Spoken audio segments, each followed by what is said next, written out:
What's up, everybody? It's the Cole Official, and today I am with rednecksnack, who is a former food review, what's the right word? A fellow food review YouTuber who's been doing it since 2019, and he has, how many subs do you have? Like, is it 29,000? I think it's closer to 25 on YouTube, if I remember correctly. It's 25 or 26, but yeah. Yeah, but he's a big deal, very well known in the YouTube space. So I guess just tell me a little bit about yourself, why you do what you do, how you started, and how you got to where you are now.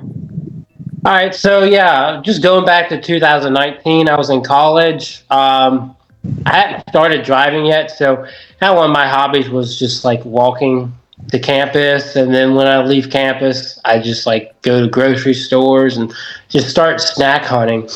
And so one of my housemates that I lived with said, you should start a YouTube channel. And kind of got a little bit more serious when I started driving. Like it was summer of 2019, I got my license and everything. So I was like, okay. And I just started getting into fast food reviews. And ever since then, it's just kind of just been development and kind of choosing what I feel like is most relevant to my channel and kind of to the niche of doing food reviews. But yeah, I mean, as every year goes by, it gets a little bit more interesting, a little bit more fun, obviously a little bit more expensive, but it's a great time. So.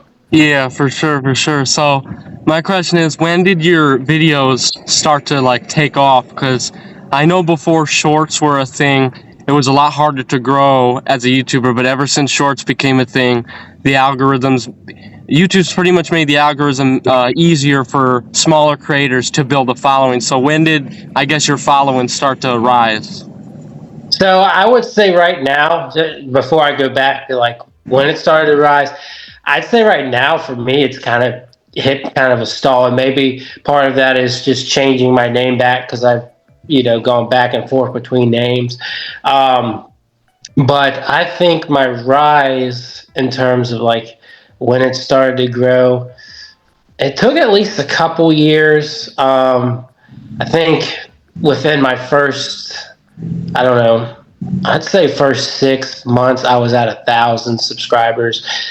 So I think really, yeah, I would say probably by 2021. So it took a good 2 years, and I think things started to kind of roll, and the pace is still kind of similar to where it was, and that was 5 years ago. But it's really had more of a steady pace.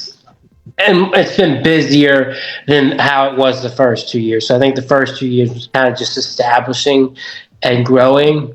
And then once I was kind of more established, knew what I was doing, and started to just kind of interact a little bit better with my audience, I think at that point, kind of started to really pick up. So, good 2 years at least. Yeah. And out of all the stuff you've reviewed, what is your favorite, I guess, restaurant or item you've done? Because you've done a lot. You have over, I think, is it 9,000 videos? It's quite a lot. So what's your favorite? For in general, weekly, my favorite thing I look forward to is crumble. It's not as fun as it used to be. The brand's kind of hit their kind of little bit of a stagnate in terms of creativity.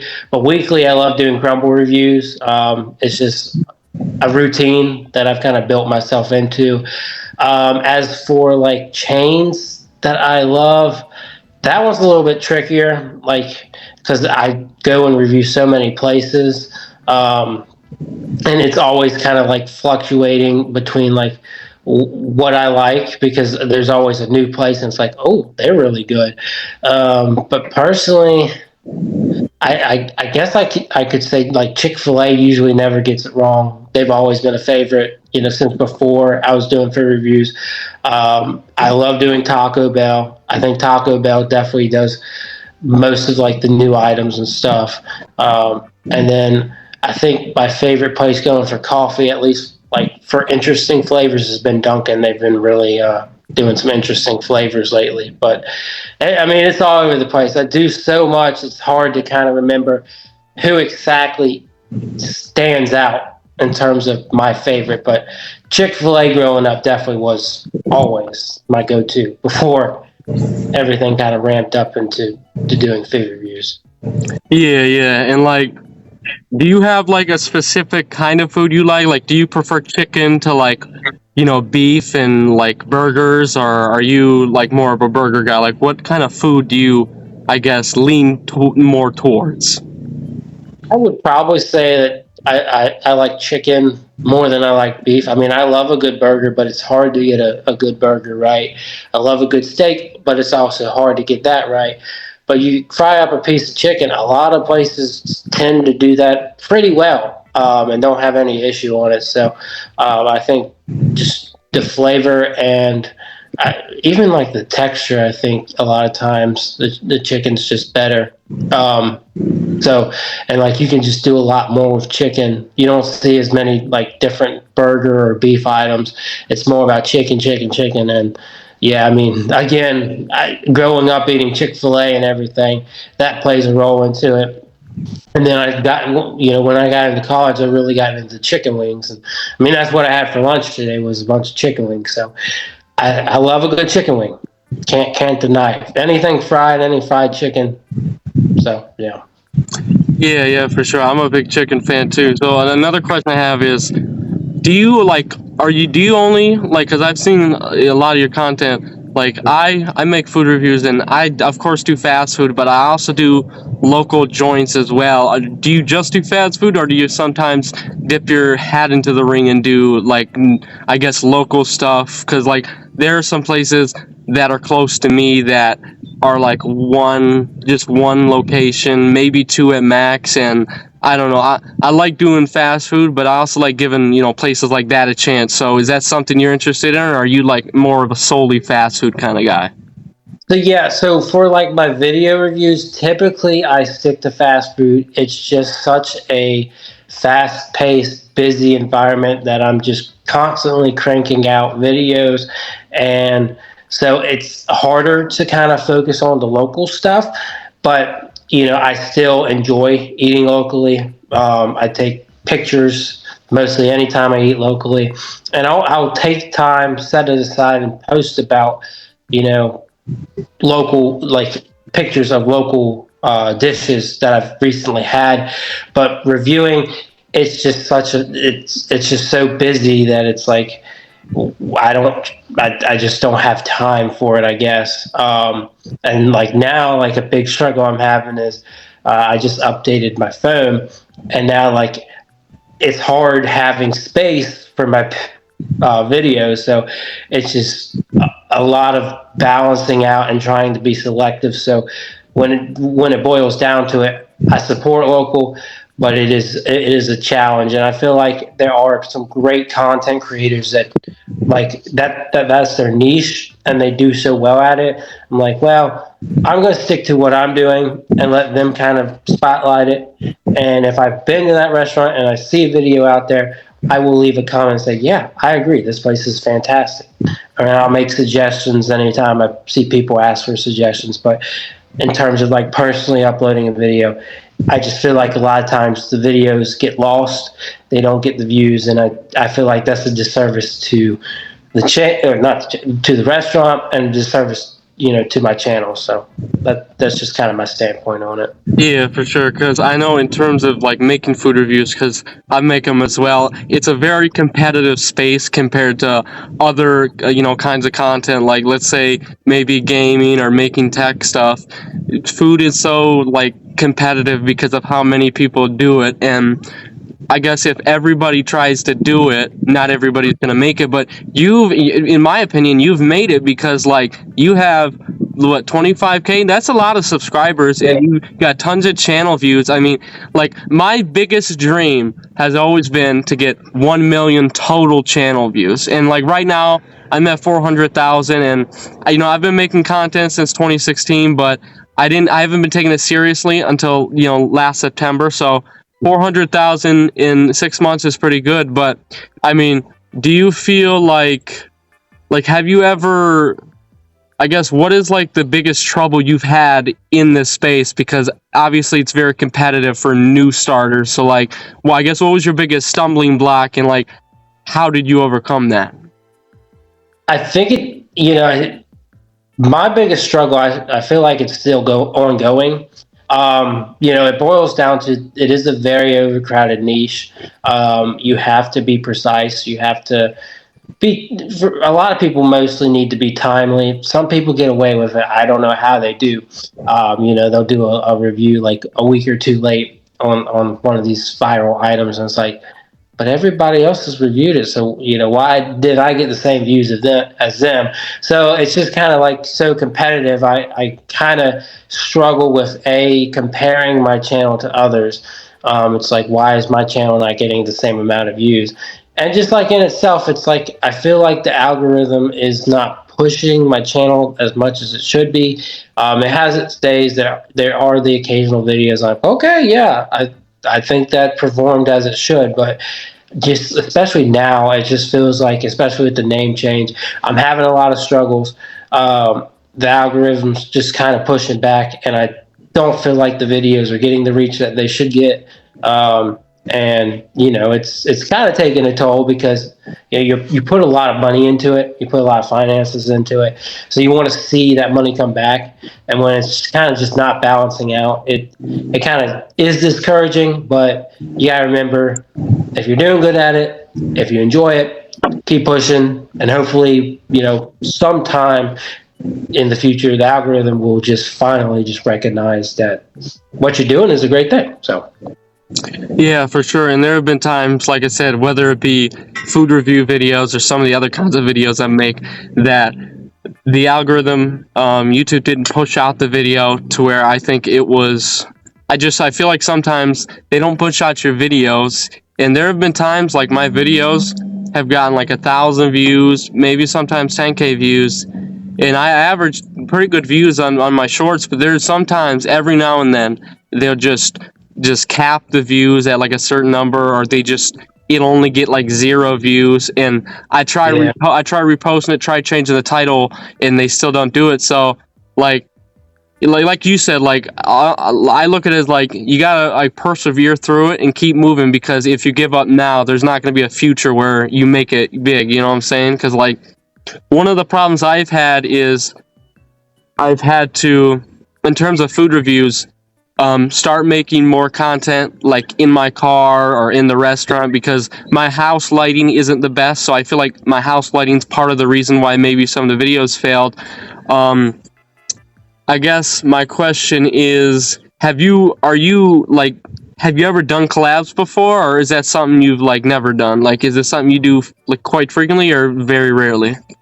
I honestly, to date, I don't remember that I've done like a collab with like another creator. I occasionally will include family and friends. A lot of people, you see that happen for most channels. It's always good to throw in a different voice, a different perspective, something interesting to change it up. But I feel like I just don't do enough collabs. I know the focus is supposed to be me. It's my brand. But it's always good to change it up.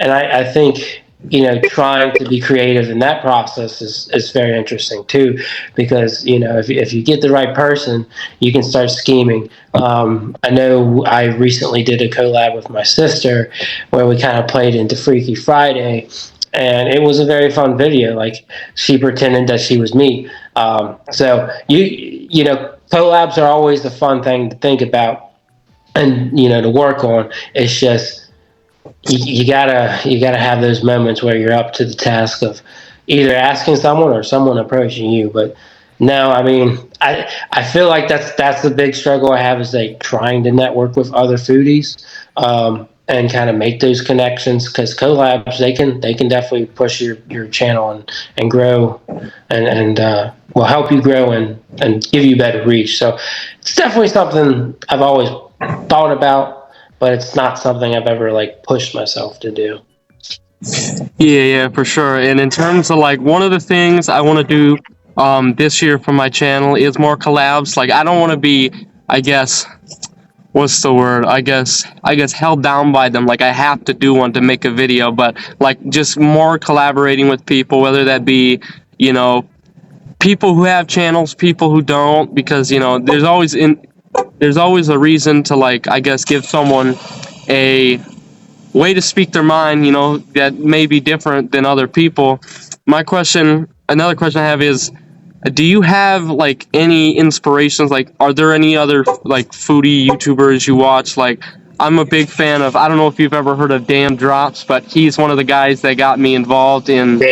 Yeah. He's one of the guys that got me involved in making videos. And another one, he's not really a food reviewer, but he makes like drink videos. I don't know if you've ever heard of Badlands Chugs, but yeah. And there's a lot of people that got me involved in like wanting to make them. Like, there's a very small creator, Fat Boy and Bradical Drink Reviews. I'm sure you probably haven't heard of them, but they're really niche and really cool. So, are there any inspirational, I guess, figures that have helped you create content, or like given you ideas at all? Yeah, I keep up with a lot of different food reviewers. Badlands actually, one of my videos, and I can't remember which one it was, but he commented on one of them, so I thought that was really cool. But just like, I guess before I got into it, like if there's anyone that I had to think of, Dame Drops. Who's the guy that wears the suit? That's very cordial. Review Bro. Yeah. He's always been someone that was always interesting for me to watch. Joey's World Tour, I always watch that a bit. He doesn't really do much anymore. Neither do Dame or Review Bra, but they know when and what to do. They popular things. I like to grind it out, but you got those three. I don't know if anyone else, because the way we're looking at it, I guess we have kind of more like an old school approach, like of guys that have been in the game for like 5-10 years, and then you've got the newer guys. But the way I look at the newer guys is they're more like a competitor, and I'm like, why am I not at their level, right? Like Luke Foods, I'm like, he doesn't inspire me. I think he's more of a motivation of, what am I doing wrong? What can I do to get on his level? But I think the OGs like Dame, Review Bra, and Joey World Tour. I mean, I'm blanking out on the others, but Pete This Out and the Endorsement have always been pretty interesting to watch too. But yeah, I mean, all the old school people that's been in this game for 10 years, they've always been fun to watch. I'm like, okay, let's just kind of see what they're doing and kind of utilize that to, develop. Yeah, for sure. Yeah, like I said, like Dan Drops and Review Brother, definitely old fashioned. They've been doing it a while, and they don't do it as much as they used to. And there are newcomers, like, I don't know if you've ever heard of Cody Chow's, but people like that, or who I guess are more competitive with it, and they're not. I guess their heart is more towards, I guess, views rather than just doing this because it's something they feel like they're called to do or they love to do. So my last question for you before we end this interview/podcast is what is the worst, whether it be in terms of reviews you've done on your channel, whether it be fast food or a drink, what is the worst, I guess, food/drink you've had that you've ever had? There's been a lot of bad items lately. It's just kind of crazy because usually when I rate something like a 1, it would be rare, but recently there's been so many like low level items. I guess for sake of memory, because I can't remember a lot of the recent things that I said, oh, this is a 1. But for sake of memory, there was this, I don't know if you've heard of Church's Chicken, but I like them. They're pretty good. But they had banana pudding, and that was some of the worst. It might have been one of the worst desserts I've had. The flavor of it was just absolutely horrendous. I mean, there was no hope for it. Just something just tasted absolutely rancid. It was definitely artificial banana, but it was just bad. And I'm thinking when I went to Dunkin' recently, they have these new zero sugar energy drinks. I had all of them were pretty terrible, but at least one of them was about one of the worst drinks I've had. So now I'm remembering one of those recent things, and it's like it tasted just so awful. Just the combination of different artificially flavored fruits, and it was just bad. It was awful. So Yeah. I think the worst thing I've had is, let me think.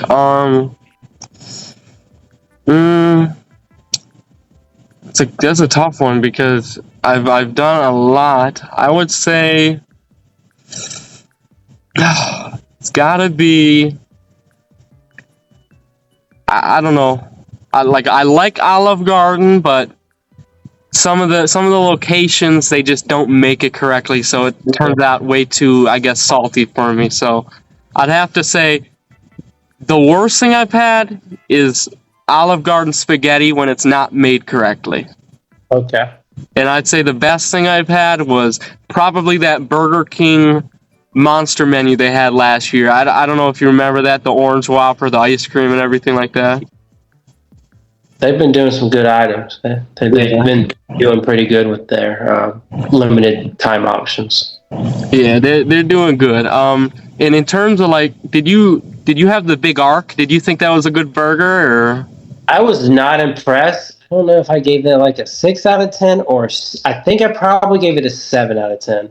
If not, it would have been in the middle. It would have been 6.5. It just had a lot going on. The sauce wasn't my favorite. Now I deconstructed that thing after the review, and I ate the top part. Whichever part had the onions on it, that was really good. That part of the burger was actually really good, deconstructed. But then I had the bottom patty, and there's like no flavor. So I think one of the issues was that they just didn't load it up enough with toppings.